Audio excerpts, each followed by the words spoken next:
I never thought working at a five-star resort like Coral Cove would be anything but peaceful. The pristine beaches, the turquoise waves, and the rich guests.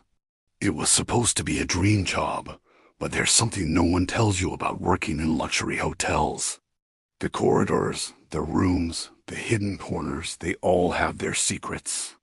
I've cleaned enough suites to know that the most beautiful places can hide the darkest things. I was on the night shift when they checked in. Room 803, a mother and daughter, Elizabeth and Lily. They arrived like any other guests. Elizabeth was elegant, the kind of woman who spoke with a soft confidence, and her daughter Lily was, well, different. Something about her put me on edge from the start. She didn't look at her mother when she spoke, always glancing away, fidgeting like something was eating her up inside. I wouldn't have paid them much mind if it weren't for the strange requests they made the same evening. Around midnight, just as I was finishing up my rounds, Lily came down to the front desk. She was with a man, a stranger, tall, with dark eyes that felt too calm. His name was Marcus, and he was Lily's boyfriend. They were hushed, whispering to the receptionist. The two of them wanted an extra key for room 803 without Elizabeth knowing. That didn't sit right with me. I tried to shrug it off. Guests do weird things all the time. The next morning, I was assigned to clean their room. When I knocked, no one answered. Standard procedure is to go in if no one's around, so I unlocked the door. What greeted me was a mess. A broken fruit bowl, glass shards scattered across the floor, and a sickly sweet smell that turned my stomach. I've cleaned enough rooms to know the scent of death, even when it's masked by expensive perfume. I wasn't prepared for what I found. The suitcase, a big black one, sitting by the edge of the bed. As I approached, the smell intensified and my heart started racing. Something was leaking from the bottom, a dark, sticky liquid.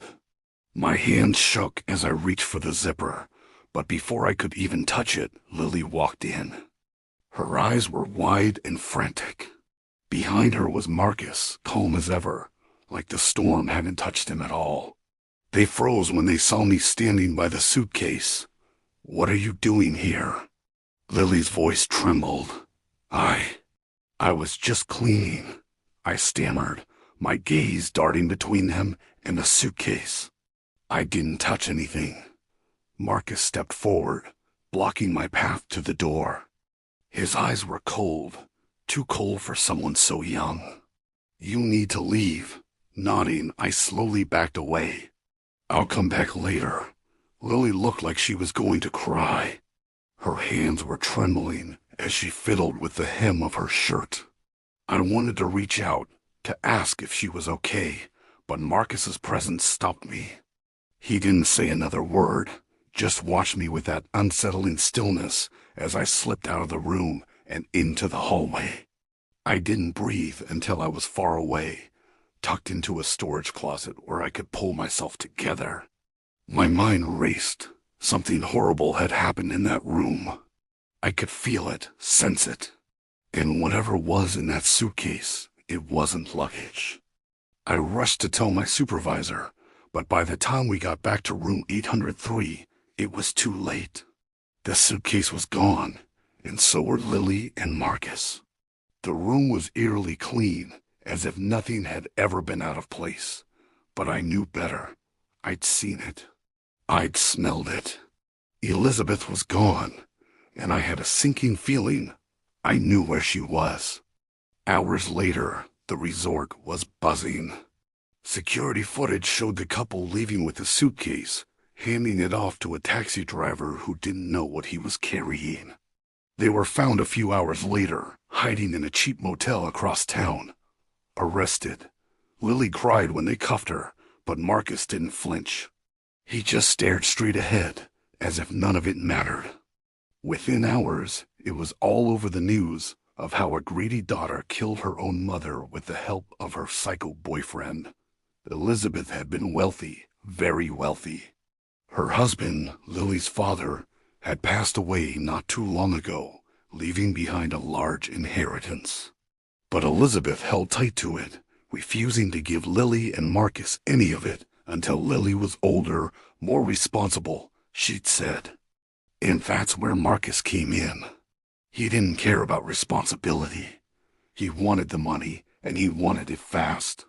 Together, they'd planned it out. He wanted the money, and he wanted it fast. Together, they'd planned it out. Lily lured her mother to Bali under the guise of a bonding trip, while Marcus followed days later. Elizabeth never saw it coming. I couldn't sleep that night. The image of that suitcase and Elizabeth, as bloodied body lying inside it, haunted me as the weight of what I almost opened pressed onto my chest. I tried to forget, to push it out of my mind, but some things stick with you. The whispers in the hallways, the way the air felt colder after they left. It was like the hotel itself was holding onto that darkness. Even now, years later, I can't shake the memory of that night. I still work at Coral Cove, and every time I pass room 803, I get a chill. It's strange how paradise can turn into a nightmare so quickly. How easily people can hide the worst parts of themselves behind smiles and luxury. I've cleaned countless rooms since then, but I'll never forget that smell, that suitcase, and the cold, dead eyes of Marcus and Lily. Sometimes I wonder if the island remembers too.